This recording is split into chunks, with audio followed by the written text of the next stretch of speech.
নমস্কার, ঠিক দুপুর একটা নিউজ 18 বাংলায় খবর দিন ভর নিয়ে আপনাদের সঙ্গে রয়েছে আমি তমশ্রী। আপনাদের মনে করিয়ে দিই, তদারকি সরকার ক্ষমতায় আসার পর বাংলাদেশে জসিমউদ্দিনের মুক্তি হয়, জেল মুক্তি হয়, আর বাংলাদেশে আরো এক দাগির মুক্তি। জসিমউদ্দিনের পর আরো এক দাগির মুক্তি, 17 বছর পর মুক্তি আব্দুস সালাম পিন্টুর। আরো একবার আপনাদের জানিয়ে রাখি, বাংলাদেশে আরো এক দাগির মুক্তি, জসিমউদ্দিনের পর আরো এক দাগির মুক্তি, 17 বছর পর মুক্তি আব্দুস সালাম পিন্টুর। হাসিনা সরকার গ্রেফতার করে এই পিন্টুকে।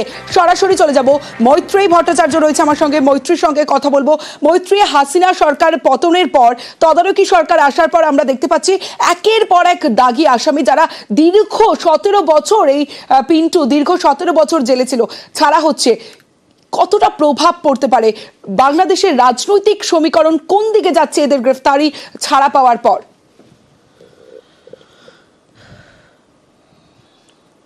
একেবারেই দেখো, অত্যন্ত তাৎপর্যপূর্ণ আব্দুল সালাম পিন্টুর জেল থেকে মুক্ত হওয়া।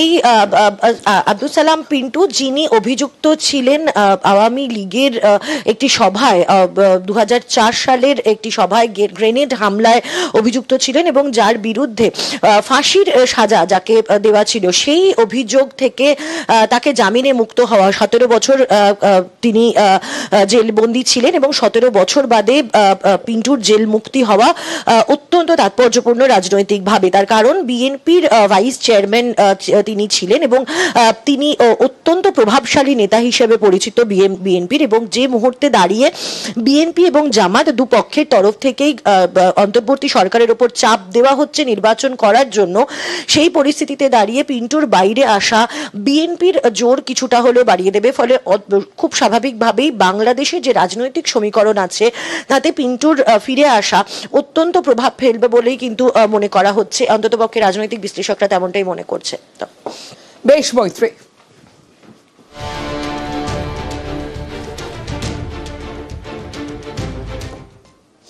বাংলাদেশে একের পর এক দাগি আসামিরা যখন গ্রেফতার হচ্ছে, তখন তারপরেও ভারতকে হুমকি দিতে কিন্তু থামছে না বাংলাদেশ। কারণ এবার ভারতকে হুমকি বাংলাদেশের জঙ্গি নেতা সুর চড়ালো আনসারুল্লাহ বাংলা টিমের প্রধান। সম্প্রতি এই আনসারুল্লাহ বাংলা টিমের 8 জঙ্গিকে গ্রেফতার করা হয় ভারতের 3 রাজ্য থেকে।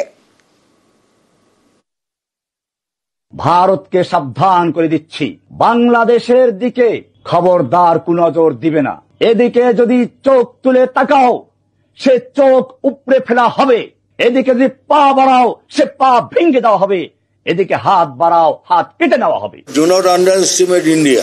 যখন কোন নেশনের উপর কিছু করতে যায়, তার অনেক কিছু বাধা আসে। সেই জন্যই ভারত দেখছে, ঠিক এক সময় 1 মিনিটের ব্যাপার, খেলা শেষ হয়ে যাবে। চায়না তাকাক আর পাকিস্তান তাকাক আর বাংলাদেশের এখন যারা এসছে তাকাক, তাদের চোখ উপড়ে ফেলে দেওয়া হবে। বাংলাদেশে বিদ্বেষের বিষ, অবসরপ্রাপ্ত সেনাকর্তা থেকে জঙ্গি নেতা, হুমকির আর শেষ নেই, একের পর এক হাস্যকর হুমকি। আমরা চায়নাকে বলে দেব, চিকেন নেক বন্ধ করে দাও। 7 সিস্টারকে স্বাধীনতার আন্দোলনে ঝাঁপিয়ে পড়তে বলো।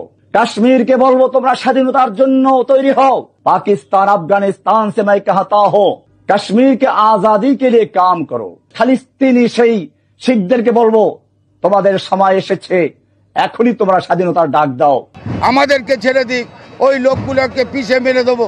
আমরা যে ভারতবর্ষে যারা সন্ত্রাস করে, যাদের চোখ তুলে তাকাবে, চোখটা আমরা তুলে নেব। ভারতকে সাবধান করে দিচ্ছি, বাংলাদেশের দিকে খবরদার কুনজর দিবে না। এদিকে যদি চোখ তুলে তাকাও, সে চোখ উপড়ে ফেলা হবে। এদিকে যদি পা বাড়াও, সে পা ভেঙে দেওয়া হবে। এদিকে হাত বাড়াও, হাত কেটে নেওয়া হবে। জসিমউদ্দিন রহমানিকে নিয়ে বাড়াবাড়ি করো না। জসিমউদ্দিন রহমানি বাংলাদেশে জঙ্গি সংগঠন আনসারুল্লাহ বাংলা টিমের প্রধান। সম্প্রতি ভারতের 3 রাজ্য থেকে এই জঙ্গি দলের 8 জনকে গ্রেপ্তার করে অসম পুলিশ। পশ্চিমবঙ্গ থেকে 2 জন, অসম থেকে 5 জন এবং কেরল থেকে 1 জন। কেরল থেকে ধৃত এটিবি জঙ্গি মোহাম্মদ শাহ রাডি ওরফে শাব শেখ। সে বাংলাদেশের রাজশাহীর বাসিন্দা। আনসারুল্লাহ বাংলা টিমের প্রধান জসিমউদ্দিন রহমানের নির্দেশেই সে ভারতে ঢোকে। রহমানি দীর্ঘদিন জেলে ছিল। গত অগস্টে বাংলাদেশে পালাবদলের পরই ছাড়া পেয়ে যায়। তারপরই শুরু হয়েছে ভারত বিরোধী কার্যকলাপ। আমরা চায়নাকে বলে দেব, চিকেন নেক বন্ধ করে দাও। সেভেন সিস্টারকে স্বাধীনতার আন্দোলনে ঝাঁপিয়ে পড়তে বলো। বাংলাদেশের একাধিক নেতার গলায় বারবার শোনা যাচ্ছে চিকেন স্নেক নিয়ে হুঙ্কার। ওরা আমাদের দিকে দৃষ্টি দিবে, আমরা চিকেন নেক কেটে সেভেন সিস্টার আলাদা করে দিব।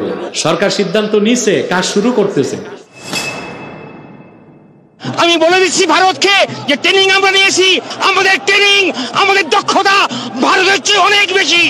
আমরা যদি একবার সাহস করে আমার দেশকে যুদ্ধ করবে, আমরা বলে দিচ্ছি 4 দিনের মধ্যে আমরা কলকাতা দখল করে নেব। মোদী সাহেবকে বলবো, বাংলাদেশের বিরুদ্ধে অবস্থান গ্রহণ করেন না। বাংলাদেশের সাথে পাঙ্গা দিলে এটা খুব কস্টলি হবে। অ্যাটম বোমার ভয় দেখাইেন না, নিউক্লিয়ারের ভয় দেখাইেন না। আমাদের অনেক বন্ধু রাষ্ট্র আছে যাদের কাছে নিউক্লিয়ার বোম আছে এবং তারা দিতে রাজি হবে। সুতরাং আপনি ব্যবহার করবেন, আমরা এখানে কলা চষবো, এটা হবে না। এখান থেকেও নিউক্লিয়ার বোম লঞ্চ করা হবে। আমাদের দিকে সাম্প্রদায়িক সম্প্রীতি নষ্টের জন্য যদি আন্দোলন করেন, বলে রাখি সেই আন্দোলন কিন্তু আমরা কেটে দেব। রাফেল বিমানের ভয় দেখায়, আরে ভাই আছে কয়টা রাফেল বিমান? রাফেল বিমান নাকি বাংলাদেশে আসলে আমরা নাকি টয়লেট করে, তাহলে বোঝেন আমাদের টয়লেট করতে রাফেল বিমান লাগে। নিউজ 18 বাংলা।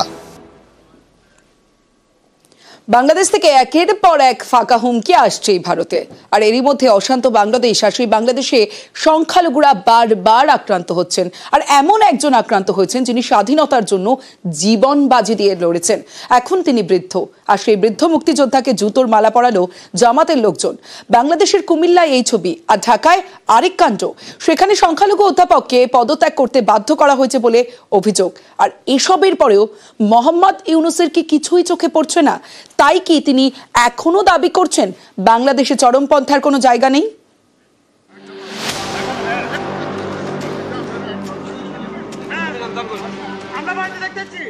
জুতোর মালা পরিয়ে বৃদ্ধকে হেনস্থা, এ ছবি আজকের বাংলাদেশের। এই বৃদ্ধের অপরাধ, তিনি মুক্তিযোদ্ধা, বাংলাদেশের স্বাধীনতার জন্য লড়াই করেছিলেন, তারপর আওয়ামী লীগে যোগ দেন। তাই ৭৮ বছরের বৃদ্ধ মুক্তিযোদ্ধাকে শাস্তি দিল জামাতের মাতব্বররা জুতোর মালা পরিয়ে। বলছে যে তুই আর মুক্তিযোদ্ধা নামে পরিচয় দিবি না, এই এলাকায় থাকবি না, এখানে তুই টিপ দে এবং স্বাক্ষর দে। আমি পারি না, আমি আত্মহত্যা করতাম। আমি এটার বিচার চাই। উপদেষ্টা মন্ডলীর কাছে আমার দাবি, আমি বাংলাদেশের সর্বস্তরে 18 কোটি মানুষের কাছে বিচার দিলাম। অনেকেই বলছেন ৭১-এর মুক্তিযুদ্ধের সময় অনেক রাজাকার ছিল যারা পাকিস্তানকে সমর্থন করত। তাদের উত্তরসূরিরা আজও আছে পদ্মা পাড়ে, আজও তারা পাকিস্তানের পক্ষে, মুক্তিযোদ্ধাদের বিরুদ্ধে। মুক্তিযুদ্ধের সময় পাক সেনাদের নিশানায় ছিলেন সেখানকার সংখ্যালঘু এবং বুদ্ধিজীবীরা। অনেককে খুন করা হয়। পালাবদলের পর আবারও বাংলাদেশে নিশানায় সংখ্যালঘুরা।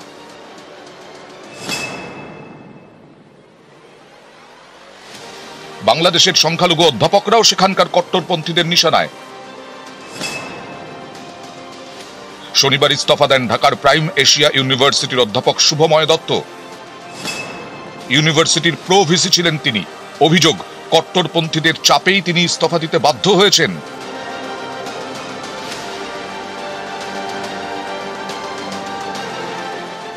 সম্প্রতি বাংলাদেশের নাটোরে এক পুরোহিতকে খুন করা হয়।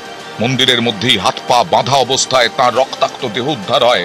অভিযোগ, মন্দিরে লুটপাট করার পর পুরোহিতকে খুন করা হয়। গত মাসে বাংলাদেশে ইসকনের সন্ন্যাসী চিন্ময় কৃষ্ণ দাসকে গ্রেপ্তার করা হয়। তারপর থেকে সে দেশে বারবার আক্রান্ত সংখ্যালঘুরা। এত কিছুর পরেও বাংলাদেশি তদারকি সরকারের প্রধান উপদেষ্টার কিছুই চোখে পড়ে না। Islamic extremism coming back in Bangladesh. Tell us what your take is on that. How can you reassure people that that problem won't return? I can assure you that's not taking place at all. These are very enthusiastic young people. They are very neutral about their religion. They want to create a new Bangladesh. Young people can change the whole world. It's not about changing one country or the other country. What Bangladesh has done is one example how powerful this young generation is. ওইখান থেকে সে ষড়যন্ত্র করতেছে, চক্রান্ত করতেছে। আমরা নাকি তাদের উপরে এই দেশে নাকি অত্যাচার হচ্ছে, আর ওই অত্যাচার যা করেছে এগুলো আমার বিভ্রান্ত করেছে। আমাদেরকে বিপদে ফেলার চেষ্টা করতেছে। সংখ্যালঘুরা বারবার আক্রান্ত, তা সত্ত্বেও ইউনূসের কিছুই চোখে পড়ছে না, আর বিএনপি দেখছে ষড়যন্ত্র। কিন্তু আসলে ঘটনা যে কি তা সংসদেই প্রকাশ করা হয়েছে। গত শুক্রবার লোকসভায় বিদেশ মন্ত্রক জানায় 2023-এ বাংলাদেশে সংখ্যালঘুদের উপর হামলার ঘটনা ছিল 302, 2024-এ সেটা 1 লাফে বেড়ে 2200, আর পাকিস্তানে এই সংখ্যা 112। অর্থাৎ সংখ্যালঘু নির্যাতনে পাকিস্তানকেও অনেকটা পেছনে ফেলে দিয়েছে বাংলাদেশ। সেখানে এবার মুক্তিযোদ্ধারাও রেহাই পাচ্ছেন না। যিনি জীবন বাজি দিয়ে লড়েছেন, স্বাধীনতার আলো ফুটিয়েছেন, সেই মুক্তিযোদ্ধাকে পরানো হলো জুতোর মালা।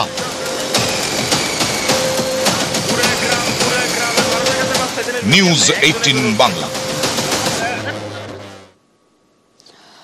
আব্দুল হাই কানু, তিনি মুক্তিযোদ্ধা। গতকাল এই খবর যখন চারিদিকে ছড়িয়ে পড়ে, নিন্দার ঝড় ওঠে, কারণ তার গলায় জুতোর মালা পরিয়ে দেওয়া হয়। আর মুক্তিযোদ্ধা হেনস্থা এবার বহিষ্কার করা হলো। কুমিল্লার 14 গ্রামে প্রৌঢ় মুক্তিযোদ্ধাকে হেনস্থা, মুক্তিযোদ্ধা আব্দুল হাই কানুকে জুতোর মালা। মুক্তিযোদ্ধার লাঞ্ছনার ছবি সোশ্যাল মিডিয়ায় ভাইরাল হয়। ঘরে বাইরে নিন্দার ঝড়ে 2 কর্মীকে বহিষ্কার করা হলো। এবার কুমিল্লার 2 কর্মীকে বহিষ্কার জামাত শিবিরের।